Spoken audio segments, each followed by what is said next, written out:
Hey everyone, how's it going? Yeah, I'm super excited because today I had various breakthroughs on my personal life, but that's not what I'm going to share today. This video is to help you, so I want to share with you breakthroughs about my new understandings on what drives human behavior and therefore the results you will get in your life, what's possible for you.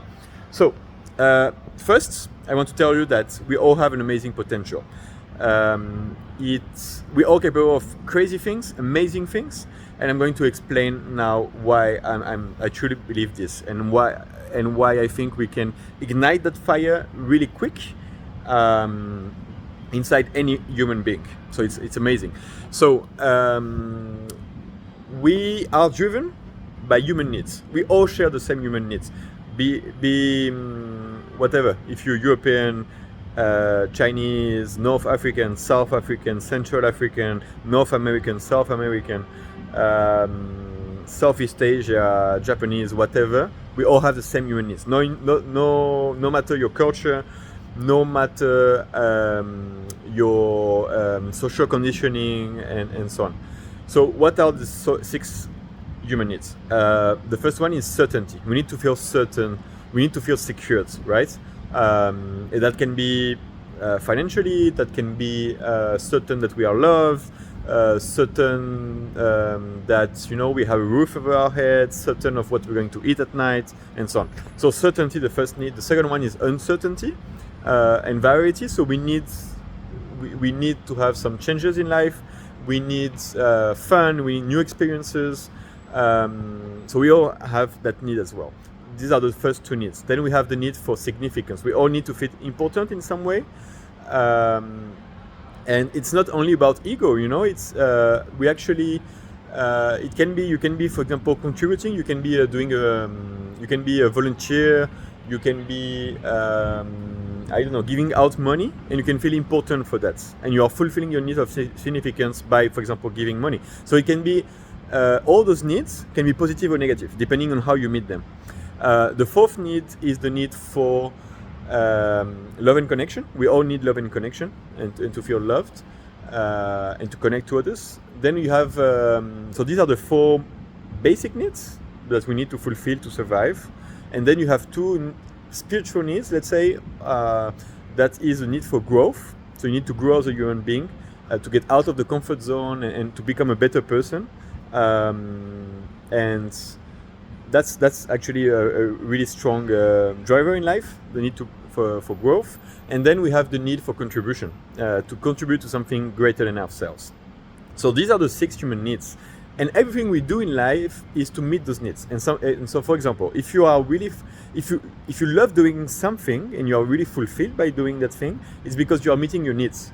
So, for example, you can love your job, right? You love your job. That's because it's meeting your needs. Or maybe you don't love your job, but you're just not able to quit your job because your job is meeting your needs and you can't let go of that. So that's one example.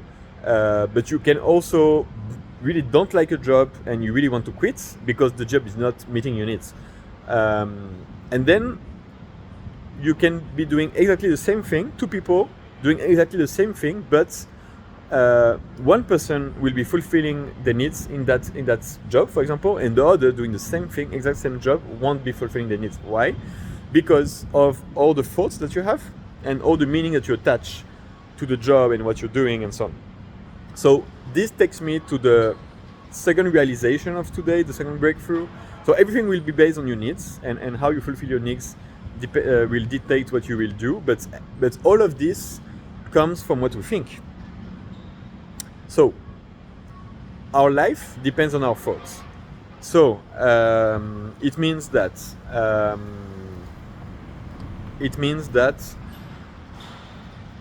what you think creates actions. Those actions will create your habits in life, and it can be habits of thinking, and those habits create who you are, right? Your character, your personality, and who you are as a person.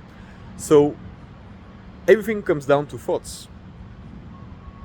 To what you think of something or about something, what you're constantly thinking, And all of that is based on your beliefs, what you believe about life, and all that is based on your past experiences and so on. And so you will, and what you believe about life will make you think in a certain way. And so to change your life, so for example, let's say you are kind of frustrated because you know there's more to life, but you are kind of stuck in the same cycle. I know for myself that I've been wanting to be an entrepreneur for many years, and I haven't been able. And just for me, it's very clear. It's because I was wanting to be an entrepreneur, but I didn't have the right thinking for that. I was stuck in the same repetitive, limiting thinking. So thinking can be really limiting. And it's not my fault, it's just that I was conditioned like this. I developed those beliefs that made me think in a certain way. And as long as I think that way, I'm not able to succeed as an entrepreneur. Not that I don't have the capacity, of course I have the capacity. And it's more than that. I believe that, I can really change the world with the right energy and the right thoughts, right? So the whole idea is to become aware. I think that's the first step, is being conscious. So your consciousness of your thoughts. So for that, you can do many things, because most of our thoughts are, it's so automatic that we just don't even realize that they are limiting us. So the first thing is really important is to meditate. Meditate is such an amazing practice to become conscious, more conscious. And it takes time, and you practice it. And as you practice, you become more conscious, and you actually feel, wow, I'm more conscious. Now, I thought that's limiting. So you can, by meditating, you can develop that consciousness of your thoughts, awareness of your thoughts.